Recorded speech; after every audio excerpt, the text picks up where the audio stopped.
Hi, everyone, and welcome to OK Seriously with Natasha. I am your host, Natasha Jamieson. It is with great honor that I welcome my special guest to our show today, Trisha Singh. She is here to share her son Liam's incredible story, an amazing 9-year-old boy with a fighting spirit that inspires everyone. Our intention today is to bring awareness and more research to cancer treatment for children. Welcome to the show, Trisha. Thank you so much for having me. Absolute pleasure. The honor is all mine. So we dedicate this episode to Liam. So we're good, right? It's going to be a hard one, but we're good. We're good. So let's explain to our viewers why he's a superhero. So Liam, my beautiful boy, he was 9 years old and he had a condition called DIPG, which is a type of brain tumor that I'm not even going to try to pronounce the name. DIPG is good. I actually wrote it down and I practiced it, but I'm like, I can't. No, that's okay. Yes, exactly.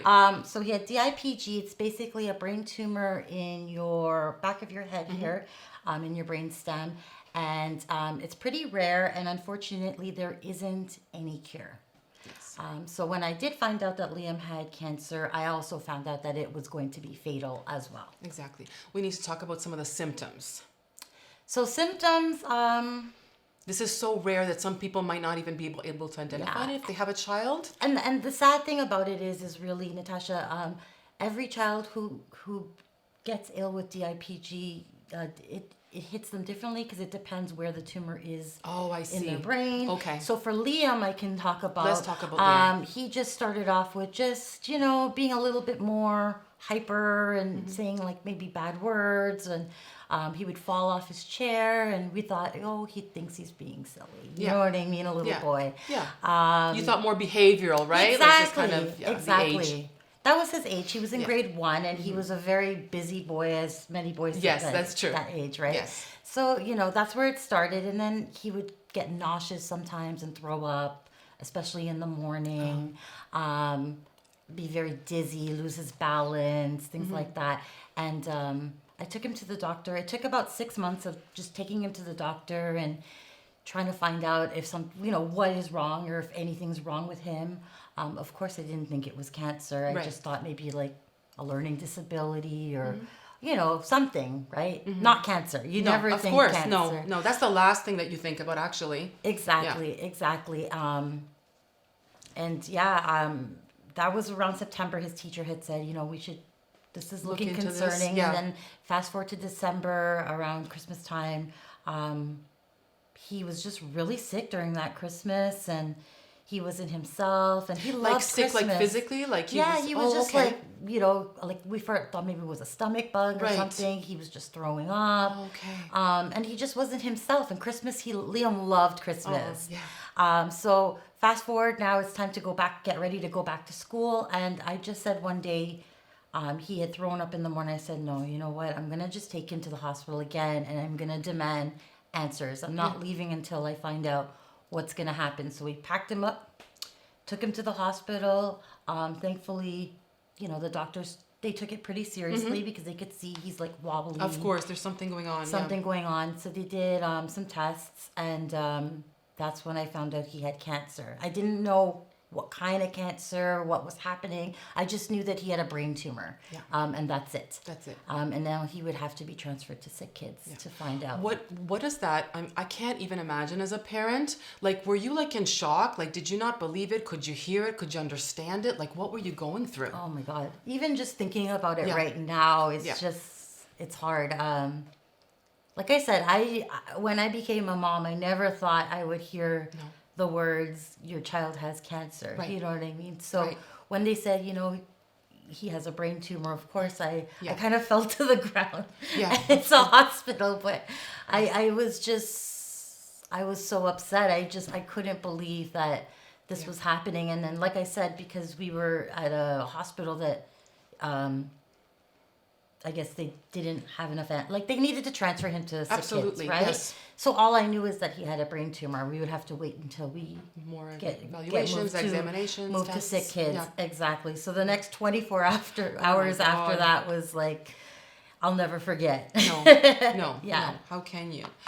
So, I mean, I know that it was a very rough road because some treatments were not an option for him based on what he was given. What were you allowed to have, or what wasn't an option at that time? So when we went to Sick Kids, which is a wonderful, wonderful place, I'm forever grateful to everyone there.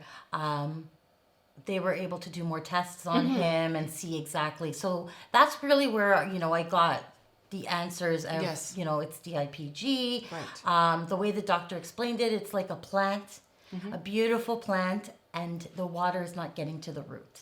You know what I mean? So that's when I was really devastated because I had found out that it was going to be probably fatal. Right. And he started treatment the very next day. So of course I was upset about it, of course. But I realized pretty quickly that I needed to be in control. Yeah. You know what I mean? Yeah. So that he can just have the best life possible for however long that would be. That was your number one thing, is for him to have as normal a life, like as a child, as you could possibly give him. Like, I know that he went to school. I know that you had parties for him and everything once he felt a little bit better. Yeah. Yeah. So what was the first treatment? Like, what did they put him on, radiation? Or? Yeah. So unfortunately with DIPG, the only course of treatment is radiation. And with this particular cancer, we can only do it, the doctors can only, I should say, do it only 2 times. So 2 rounds. Okay. And again, because there's not a lot of research, we don't know, there was no answers if he would return back to normal. Like, would he be able to start using his arm again? Would he, is he going to be able to walk? There's really no answers in this, right? You're just kind of cross your fingers and hope for the best. So he started radiation, and that went for about 6 weeks. 6 weeks. And luckily Liam, because he's such a fighter. Yes, he's a fighter. He's always such a fighter. And he pretty much regained his ability to be able to walk and talk and play and do everything that Liam was doing before he found out that he had cancer. So you were hopeful, obviously, because he's kind of defying the odds at this point, right? Yes. What did they say was the expectancy, roughly, for him at first?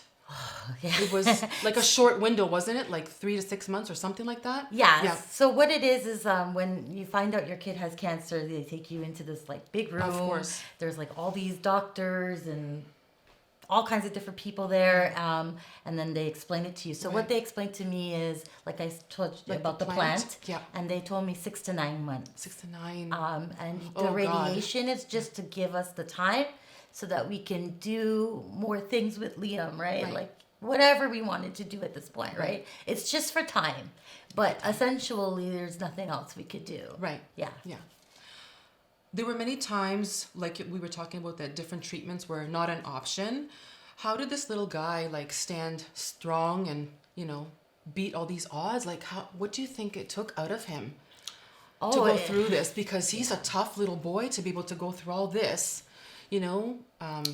at not 6 to 9, that was the span there. I think, and I mean, everybody's journey is different with cancer. Yes. Like I said, for me, pretty soon after finding out that this is going to happen, and that Liam, I don't like to say die, I like to say transition. So when I found out that Liam was going to start making this transition, and we don't know how long it's going to be, I decided for myself, I'm like, we're not going to make this a negative thing. You know what I mean? It's like you're gaining your superhero powers, and you're going to the sky. And if you're going to go to the sky, then we're going to have fun every single day. Liam also has a sister. He loves his dad so much. He loves his grandparents, his family, his friends. So we're going to make every day count. And for me, it's a personal decision. I didn't tell Liam he was dying. I said, you know what? You've got this bump in your head.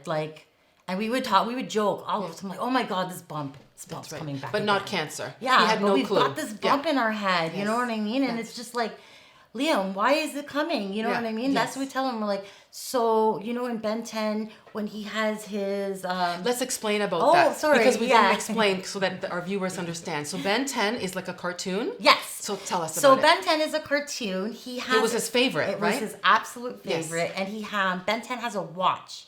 And with the watch, Ben 10 can travel the universe. Ben 10 doesn't have a mom or a dad. He has his grandpa, Max. And part of the reason why I did tell him that as well is my father passed away when I was very young and I was close to him. And when Liam was, and I started having children, I would talk about him a lot so we could feel like we're still close to each other. So I said, Ben 10 has Grandpa Max, you have Grandpa Clement, and you guys are going to have a ball. Like, you guys are going to get to eat. He loves a big foodie. So, you're going to press this watch and you're going to travel the universe. So with radiation, we never called it radiation. We called it lasers. So you're just going to go get this laser treatment and it's going to build you up just like your watch. And you're just going to travel the universe. That's it. Yeah. Simple as that. I love that. And you just make... something that the child can understand even. And make it fun. Yes, of course. Make it fun. You have to go through this anyway. You might as well connect it somehow to something positive. Definitely. Like lasers, which is cooler than radiation. Exactly, right? Yes. After the doctors realized he was retaining fluid in the head, this is like lockdown. This is the first lockdown, I believe, when he started retaining fluid. So what it is, that was the first time he had treatment. Then a year later, so now he's in grade 2. I'll refer to school. So now that was grade 1. Now we're in grade 2. Yes. And the tumor came back again, unfortunately. And we were told that he could have another round of treatment. Okay. But there's nothing else we can do after that. Right. Have another round.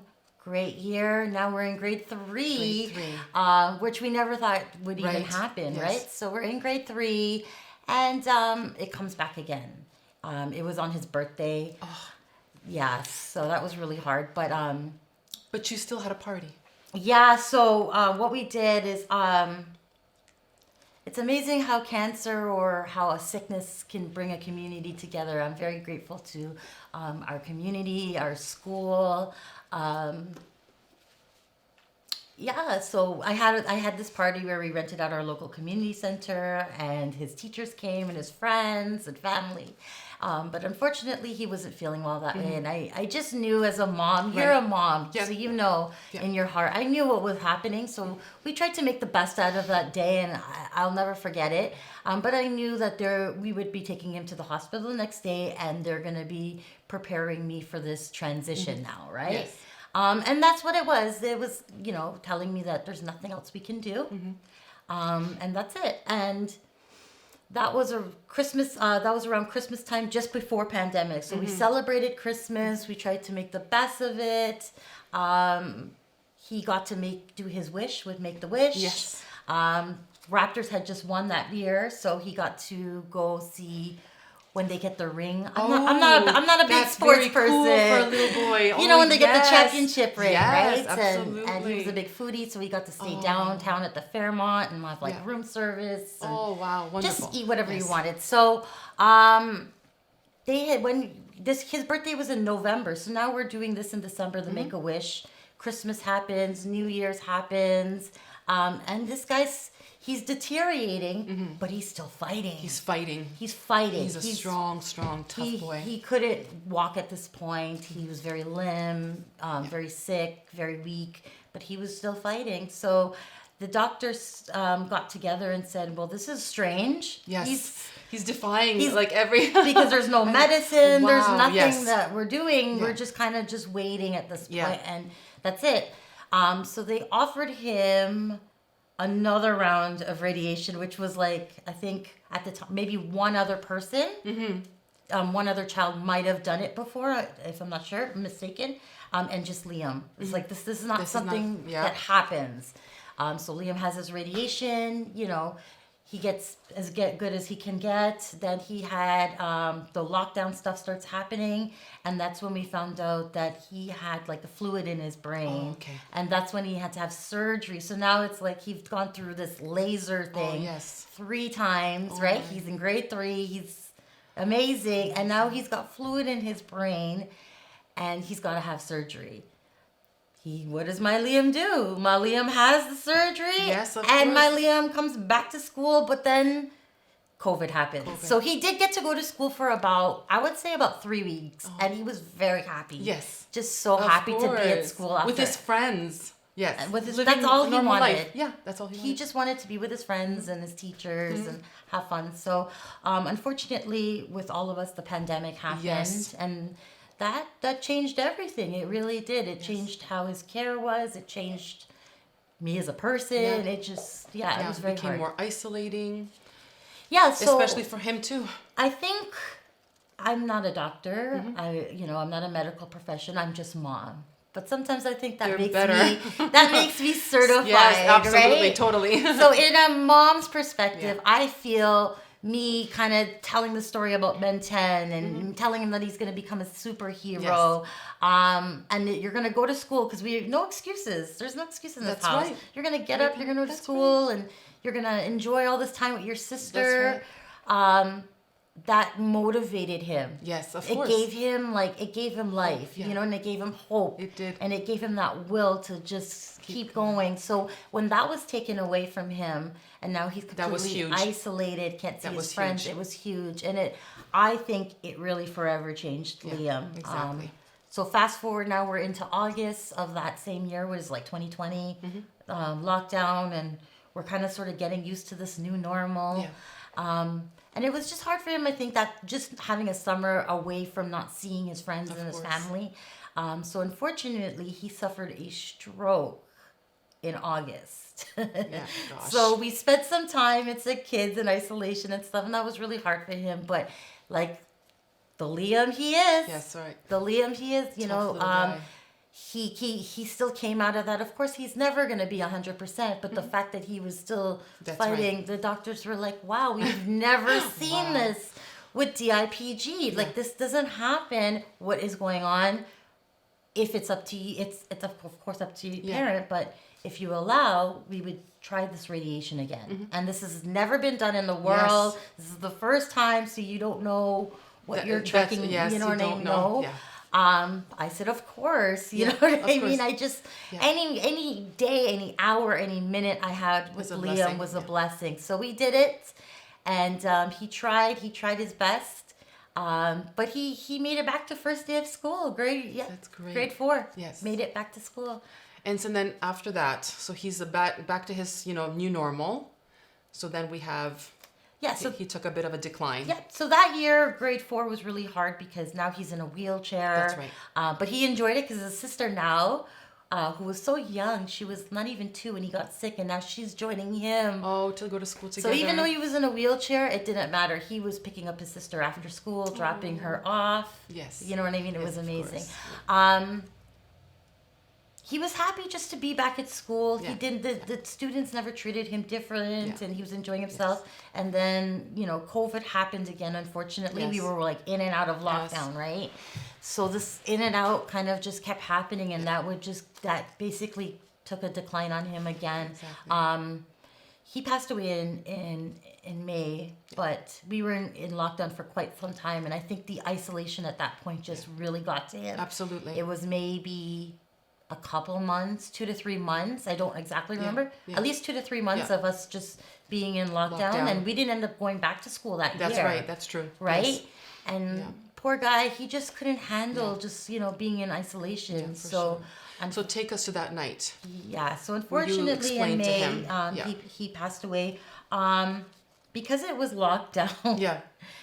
There wasn't much options. We could take him back to like a hospice or a hospital downtown, but then he wouldn't be able to see his friends or see anybody. So I decided that we're going to just keep him at home, and we're going to just make the best of it. We're going to watch Ben 10. We're going to take out all the toys. And we made a bed for him in the playroom. If you couldn't come inside, at least the window was like right there. So he could talk to his friends. Well, he couldn't talk, but his friends could communicate with him. Of course, they could see each other at least. Exactly. So that was very difficult, having to be his primary caregiver and watching him deteriorate. Yeah. Especially the last month. The last week is really, his last week of life was really hard to really watch. But you helped him. What can you tell us what you did for him? Talking about transition. That's hard. So last week I made sure that every day his friends would come, his family, everybody. He always had family. Yeah. The week prior, I made sure he got to eat all his favorite food, like Popeye for breakfast, Love it. Brownies for dinner, whatever, Taco Bell, McDonald's, everything. He was a big foodie. Yeah. But the day that he made his transition was really hard. I don't know. I just don't feel like you can prepare yourself for that. You can't. No, there's no way. There's no way. So, we were, it sounds so silly. We were watching a show called Pimple Popper together because Liam and Leia, his sister, think it's so disgusting to gross I watch it too, Dr. Pimple So Popper. that's what we were doing on the couch. And, I love it. I love so it. he had his hospital bed downstairs playroom, but he didn't like being there, and he's kind of pointing, wants to watch. So we took him upstairs in the TV room. He's watching Pimple Popper. I'm like telling him and his sister, "You guys are disgusting." Yeah. You know what I mean? And then she had fallen asleep, and I said, "You know what? I'm gonna take you to bed. Let's have some let's have some mom and son time, right?" So crawled into the bed with Liam, and I'm like, I tell you this all the time, but this is like really happening because I could feel in my heart. Yeah. So I told him, I go, I think mommy thinks you're going to transition now. Yeah. And you're going to go. And mommy keeps telling you you're not going to see mommy. But, mommy and Leia and daddy, everybody's going to be, close by. But you're going to Grandpa Clement's going to meet you. So you're not going to be scared. And you're going to go to the sky. And I put his watch on. And then I explained, I told him, if you want to go Disneyland, you want to go Africa, anywhere you want to go in the rust bucket. And he has the rust bucket because, Liam has everything for that. I'm like, you're going to have your own, you know what I mean? And then, so we watched an episode of that. And then I always used to tell him, the I Love You songs. I sing the I Love You song to him. One of our favorite songs was Somewhere Over the Rainbow, so I played that for him as well. And I just kept telling him, I'm hugging him and kissing him, and I'm like, look at the sky, you're gonna go, you know what I mean? We're gonna put Ben 10 away because and I'm telling him, it's not good to watch your tablet. I'm still treating him and we just kept listening to Somewhere Over the Rainbow, and then he just looked at me and he took his last breath in my arms, me holding him, and I knew he was gone. I did read also I wrote it down. That's okay. The Invisible String. It's a nice book, I think, for if anyone is for grieving or anything. So I explained to him just so he could understand. Of course, yes. What was happening to him, and he took his last breath, and I just hugged him, and I held him, and I sang to him, and we played again Somewhere Over the Rainbow, and then there was, it sounds silly, but there was some other books that I didn't get the courage to read at the time, like The Next Place, just things about transitioning and passing away. So I just went upstairs to him, and I just sat there for maybe about 30 minutes just reading to him. Yes. And that's how I got to say goodbye to my brave little boy. He's an amazing, incredible superhero now. Yes. It roams everywhere. And he's with us too, so I'm very, very happy about that. Yeah. What did Liam teach you? Because he's going to teach us all. I think he's already taught all of us quite a bit, and probably even more. Liam taught me, and I think what Liam taught all his friends and his community, his family, his sister, I should say, was to be kind. Be kind. Be kind. You know what I mean? Always be optimistic. You know what I mean? The glass is half full. Yes. You know what I mean? We have a choice in this life. Absolutely. We have a choice whether we can see things in a negative perspective or we can see it in a positive perspective. And that's really our choice. We don't have a choice how long we are put here on this earth. That's true. We don't have a choice of that, but we do have a choice of what we do with our time and being kind to each other and to other people. Yes. You know what I mean? And having a more positive mindset and perspective. Exactly. Having a more positive... loving. Yes. Positive perspective, being loving, and being strong. Yeah. Oh, he is I can't even believe the strength in that little boy. Just being strong. Inspiring. Exactly. Yeah. You know what I mean? We're all going to go through really hard times in our lives. Yes. And we just have to know that we have to be positive. Yes. And we have to be strong. This too shall pass. It will. Right? Yes. So it was a short time that I got to be Liam's mom, but it was a very wonderful time. Yes.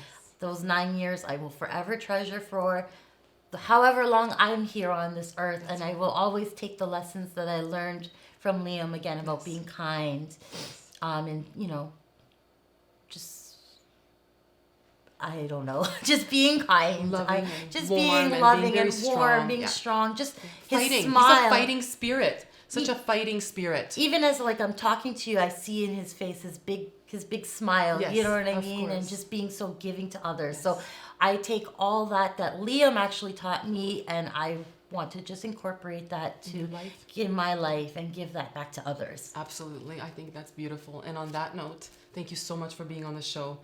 It's a great honor, like I said, for you and Liam to both, share the platform with us today. And we wish you only lovely things and lots of love. Thank you so much. You're the best, Natasha. Thank you. That is all the time that we have for today. Thank you so much for watching.